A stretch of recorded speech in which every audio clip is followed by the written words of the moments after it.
Attention. Tonight we've uncovered that transgender students are not allowed to participate in competitive sports in Nebraska. As schools examine new policies for those students, the pressure is on for the Nebraska School Activities Association to change its rules.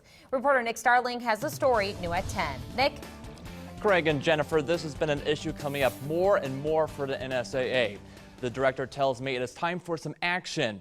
A policy could come soon. Already, transgender students want to participate in winter sports this year.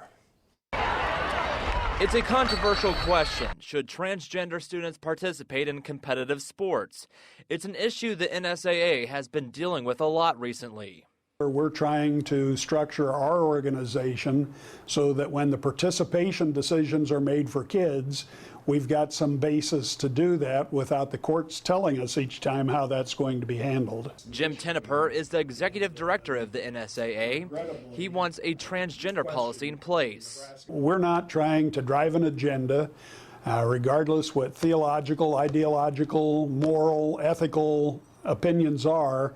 Tenneper is traveling the state for input. He says there's very little middle ground. I would tell you that that's not a popular decision in a lot of circles, but by the same token, it's the reality of what we have to deal with. One issue among educators is how to make sure teams with transgender students still provide fair competition. It's important for us to take a look at that competitive equity piece as we take a look at how we're going to assimilate all students, not just the transgender students, but all students.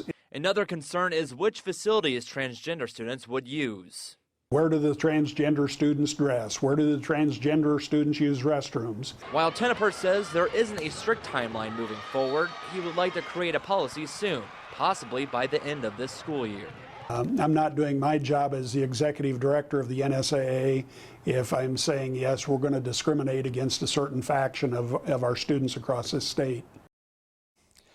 Tenneper says he's also been meeting with state senators about this very topic. The legislature can actually pass its own policy, so the NSA doesn't have to do anything, but Tenneper doubts that will happen. To hear more from Director Tenneper, we have an extended interview on our website, KMTV.com.